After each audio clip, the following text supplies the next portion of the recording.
Welcome to the Bandito Podcast, where we're calling a spade a spade. Great to be here with you guys today. Well, this doesn't feel good, does it? After riding high after the last few games, beating the Wings, beating the Lynx, beating the Aces, looking pretty good doing it, we go up against the Los Angeles Sparks. Nice. Los Angeles Sparks. Last time we saw you guys, we were beating you down for a majority of the game, and then Kelsey Plum goes off in the fourth quarter. Sparks take the lead and win. Damn. Now's our time to get our lick back. We want revenge. We want to avenge that loss and get that taste out of our mouth, and we're at home yet again. Indiana Fever led a majority of this game. We were up 60-52, 1 point in the third quarter. The Los Angeles Sparks go on a run, an 11-2 run, keep extending it out further, extend the lead, and we're panicking.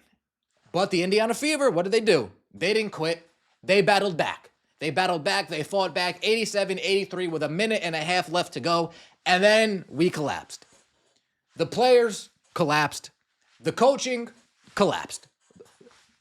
Both parties collapsed in that last minute and a half. Let's start here. We're up 87-83 after Kelsey Mitchell made basket. Los Angeles Sparks go down on the other end. Natasha Howard fouls Rickea Jackson and one. If you guys in the chat, you know, and one. Rickea Jackson and one. Coming down the Indiana Fever. Let's get a bucket. Kelsey Mitchell takes it to the rack. Layup. Ooh. Okay. Have no fear. Los Angeles Sparks come back down the other way. Rickea Jackson posting up Lexi Hull. Post up. Lexi Hull flops. I gotta be honest. It was a flop. Falls on the ground. Rickea Jackson looks down at her and lays it in. Let's stop the bleeding, please. AB, please stop the bleeding. We go down on the other end. Now it's AB's turn. Aaliyah Boston goes for a layup. Misses the layup. Oh no. Azura Stephen gets the rebound. Timeout, Los Angeles Sparks. Perfect. They inbound the ball. They turn the ball over. Great. Turnover, Los Angeles Sparks. Fever ball. Timeout. 24 seconds left. Indiana Fever down 88-87. Perfect. Now's our time to draw up a play. And whether Stephanie White wants to take credit for this, whether Austin Kelly, which both of them were on their board dribbling and scribbling and dabbling and doing whatever they do. Another brutal out-of-bounds play. Out-of-timeout plays, I believe they're calling it. Aaliyah Boston just pounding the rock. Eventually, defense collapses a little bit. Kicks it out to Erin McDonald. A pretty good look. Brick. Lexi Hull runs in out of nowhere. Grabs a rebound. There's still 7 seconds left. Don't panic. Panics. Chucks it off the rim. Oh, no. Los Angeles Sparks grab the rebound. We foul them. Okay, we foul them. Take it to the free throw line. Los Angeles Sparks make 1 out of 2 free throws. We got the rebound. They give us a reset timeout. Now, here's the one thing with that last play that I'm speaking about. It seemed like they called it a loose ball foul at first, which would have been favorable for us because we have them in the bonus. Yeah, we were in the bonus with 5.5 minutes left to go. First time all season. I was shocked. We grabbed the rebound. Looked like they called it a loose ball foul. Yes, we could go to the free throw line. Oh, they changed it. Reset timeout. Inbound the ball. Aaliyah Boston gets it.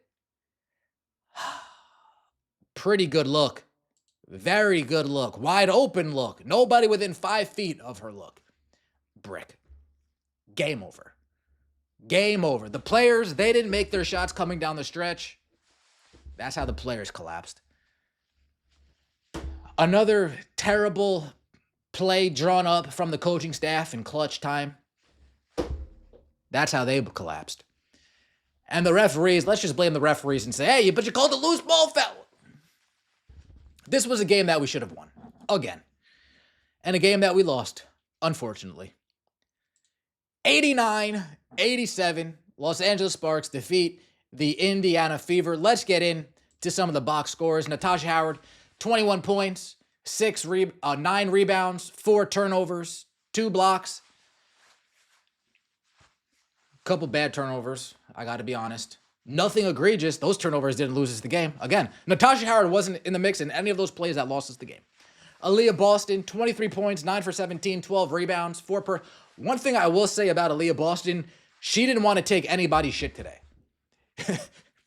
From a physicality standpoint, whether it was Azura Stevens, whether it was Russell, she just was not in the mood to take anybody's shit today. Got to give it up to you, Aaliyah Boston. You looked feisty out there. A couple tie-ups where you're like, give me the ball. I like seeing it. Keep it going. 23 points from AB. Kelsey Mitchell, 19 points, 0 blocks, 0 steals, 0 assists, 0 rebounds. Tunnel vision today. That Kelsey Mitchell that I was glowing about that helped distribute the ball. Not sure where that was today, Money Mitch. Not sure where that was. Ari McDonald, 4 points. 2 for 9 from the field, 0 for 4 from the three-point line. She did have 8 assists and only 1 turnover. So a nice assist-to-turnover ratio game. I mean, the team didn't really turn the ball over that much. Natasha Howard with the 4 turnovers, but the team in general didn't turn the ball over. Lexi Hull, 5 points, a minus 13, 22 minutes. It almost seems like Stephanie White is seeing something from Sophie Cunningham that she's not seeing from Lexi Hull. These last 2 games I've noticed, we've gotten more Sophie Cunningham minutes, especially late, than Lexi Hull. I think we as fans should keep track of that. Ask ourselves why. What are we seeing from Sophie that we're not seeing from Lexi? Is it aggression on the offensive end? Is it defense? I'm not exactly sure what it is, but Sophie Cunningham was in late up until what, the 3.5 minute mark in the 4th quarter, and then we get Lexi Hull in there. Very interesting from Stephanie White. Sydney Colson, 5 assists, no turnover. Colson, she played herself a good game. Michaela Timpson, 5 points, 1 block, really 2 blocks. I'm not sure why it's only talked about as 1. 6 rebounds. Michaela Timpson looked great today. Michaela Timpson looked pretty good today. I got to be honest. 3 fouls in 12 minutes, not what you would like to see. 1 foul was definitely a ticky-tack foul, but Michaela Timpson looked better, right? We have the Dallas Wings game. The Dallas Wings game, she looked better in the Lynx game. We have the Lynx game, she looks better in the Aces game. We have the Aces game, she looked better. Tonight was the best Michaela Timpson game that we've seen. So salute to Michaela Timpson. Let's continue to give her minutes. Unfortunately, we're not undefeated anymore in the Michaela Timpson games, but we're going to get it back, folks. We are going to get it back. On the other side of the ball, Dearica Hamby, 18 points, 7 for 11. Azura Stevens, 21 points, 7 for 14. Kia Jackson, 15 points, 6 for 12. Kelsey Plum, 20 points, 6 for 13. Look at those 4 players. You got 18, 21, 15, 20, compared to the Fever starting 5, where we only get 21, 13, and 19. 21, 23, and 19. Night and day. Look at that.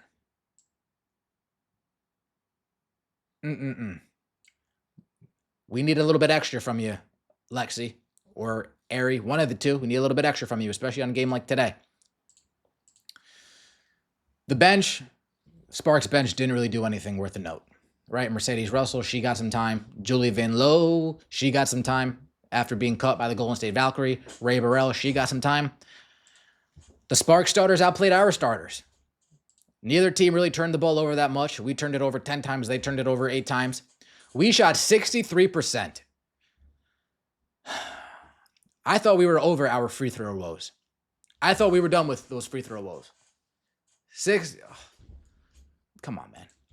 63% from the free throw line. Got there 19 times, only making 12. That's not good. Folks, 5 fast break points. 5 fast break points. Not 1, not 2, not 3, no, but 5. 5 fast break points. We've lost to the Connecticut Sun without Caitlin Clark. We've lost to the Sparks twice without Caitlin Clark. The narrative that this team is better with Caitlin Clark is dead and buried. Dead and buried and thrown in a closet. There's no way you can really think that, believe that. And defensively, she's not as much of a negative as people want you to believe. Is Caitlin Clark coming back July 9th for the Golden State Valkyries game? Potentially.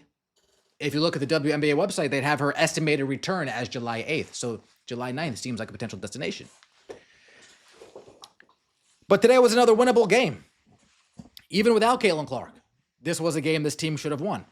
Just like the last time we saw the Sparks, a game this team should have won. Yeah, we have another third quarter collapse. And the fourth quarter, we fall apart in the last minute and a half. It's that simple. That last minute and a half, nobody did their job at a high level. That last minute and a half, nobody did their job at a high level. And we couldn't overcome that. Let me know what you think in the comment section below. I appreciate all the support. Salute to everybody that came out in the venue, showed love. What do you have, over 1,000 people in the venue? It's getting crowded in there. It's getting crowded. I got to get some fans. I got to get AC. We'll see what we can do. Subscribe to the channel if you enjoyed. That would mean so much to me. We'll see you next time, and as always, take it easy.